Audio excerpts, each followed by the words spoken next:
Assalamu alaikum. This is Dr. Fatma and today we are going to discuss point number 122 and 123 from pulmonology unit.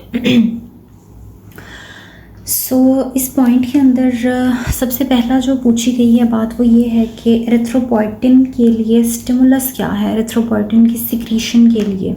ठीक है, तो erythropoietin जो है ना, इसकी सिक्रीशन के लिए स्टिमुलस है हमारे पास हाइपॉक्सिया। ठीक है, अब ये एमसीक्यूज जो है ना दो तरह से पूछा जाता है। ठीक है, एक तो ये कि एरिथ्रोपोइटिन का स्टिमुलस क्या है, जो कि मैंने यहाँ पे लिखा है। ठीक है, यहाँ पे आप करोगे हाइपॉक्सिया, और अगर पूछा जाएगा एरिथ्रोपोइसिस, ये एक प्रोसेस है। ठीक है, एरिथ्रोपोइसिस एक प्रोसेस है। ठीक है, जिसके लिए आपको एरिथ्रोपोइटिन की ज़रूरत होती है, और एरिथ्रोपोइटिन के लिए स्टिमुलस क्या है, हाइपॉक्सिया। ठीक है, तो ये बात जो है ना जहन में रखनी है, ये एमसीक्यूज भी इसी तरह से पूछे जाते हैं।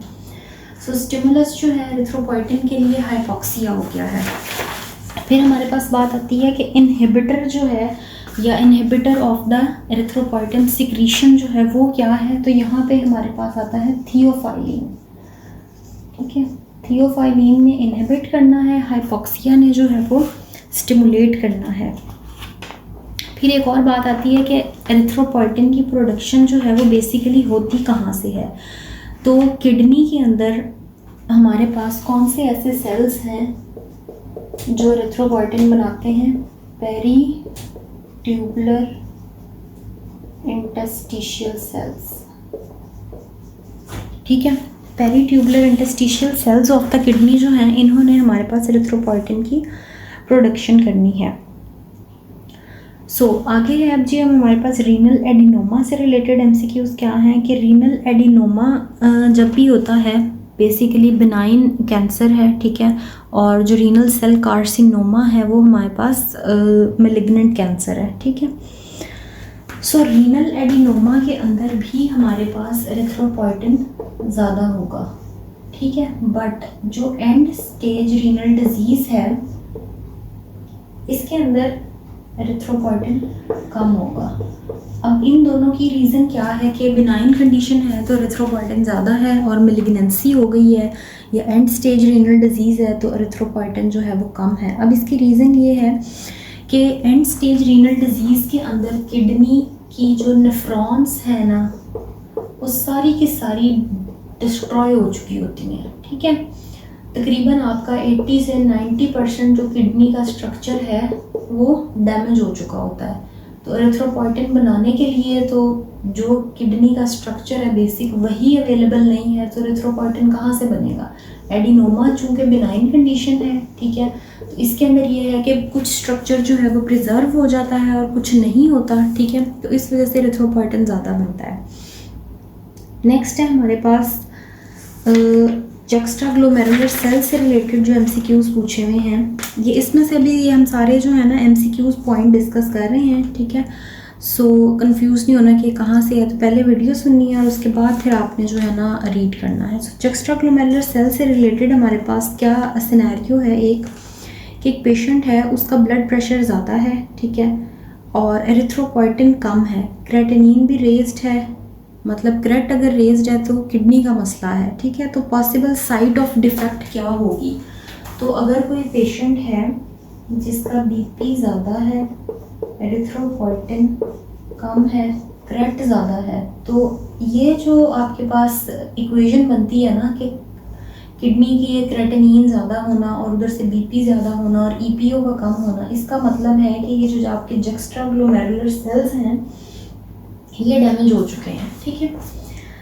इसके आगे हमारे पास है कि एंड स्टेज रीनल डिजीज़ जब होती है तो पेशेंट की जो HB है वो काफ़ी लो हो जाती है। पहले शुरू में जब AKD से CKD और CKD से एंड स्टेज रीनल डिजीज़ में जाते जाते जो है ना, ऐसे नहीं होता कि डायरेक्ट ही हमारे पास माइक्रोसिटिक एनीमिया होता है। पहले होता है नॉर्मोसिटिक नॉर्मोक्रोमिक एनीमिया, फिर वो विद टाइम जो है ना एंड स्टेज रीनल डिजीज़ तक पहुँचते पहुँचते माइक्रोसिटिक माइक्रोक्रोमिक एनीमिया बन जाता है। इसका ट्रीटमेंट क्या होता है कि अगर तो सबकट ऑप्शन में है तो आपने इसको प्रेफर करना है, अगर ये नहीं है तो फिर आप IV कर सकते हो। ठीक है, तो सबकट एरिथ्रोपोइटिन आपने लगानी होती है, ये भी आपने अपने मेडिसिन वार्ड्स के अंदर जो है देखा होगा। नेक्स्ट है हमारे पास कि एक बेबी है जो माइक्रोसिटिक हाइपोक्रोमिक एनीमिया के साथ उसकी बर्थ हुई है और 25% उसका हेमाटोक्रिट है, बट सैचुरेशन जो है वो नॉर्मल है। तो अब हम उसको क्या देंगे, ठीक है। माइक्रोसिटिक माइक्रोक्रोमिक एनीमिया है और 25% हेमाटोक्रिट है, ठीक है। सो इसके अंदर हम बच्चे को erythropoietin plus formula products with fortified iron, ये हम उस बच्चे को देंगे, ठीक है। सो ये था हमारे पास पॉइंट 122। 123 पॉइंट को मैंने पहले ही एक्सप्लेन कर दिया है इसके साथ, ठीक है। कि स्टिमुलस अगर पूछा जाएगा एरिथ्रोपोइसिस का क्या है तो वो होता है एरिथ्रोपोइटिन, और एरिथ्रोपोइटिन का स्टिमुलस क्या होता है तो वो है हमारे पास हाइपॉक्सिया, ठीक है। एक तो ये बात याद रखनी है जो बहुत ज़्यादा एमसीक्यूज़ के अंदर आती है। दूसरी कौन सी बात बहुत ज़्यादा एमसीक्यूज़ के अंदर आती है, ये वाली कि रीनल एडिनोमा और एंड स्टेज रीनल डिजीज़ में ईपीओ का क्या रोल होगा, कि ईपीओ कम होगा ज़्यादा होगा। तो एडिनोमा में ज़्यादा होता है but and stage renal disease में कम होता है। एक स्टिमुलस वाला एरिथ्रोपोइसिस और एरिथ्रोपोइटिन को अलग से देखना है। फिर स्टिमुलस तो यहाँ हो गया है, वो इनहिबिटर है। इनहिबिटर कौन सा है, थियोफाइलिन है। प्रोडक्शन ऑफ ईपीओ कौन से सेल से होती है, पेरिट्यूबुलर इंटरस्टिशियल सेल से होती है, ठीक है। सो यहाँ पे एंड करते हैं इस वीडियो को। नेक्स्ट जो है वो फिर हम अगली में करते हैं। तो यहाँ तक किसी को कोई भी मसला हो तो आप कमेंट सेक्शन में भी पूछ सकते हैं, और व्हाट्सएप का ग्रुप का लिंक भी मैंने यहाँ पे मेंशन किया है। किसी को अगर किसी रफ़ुल्ला पॉइंट में अगर कोई कन्फ्यूजन है या फिर एसके सीरीज़ के एमसीक्यूज़ करते हुए कोई कन्फ्यूजन है तो वहाँ पे आप मुझसे डिस्कस कर सकते हैं। Thank you.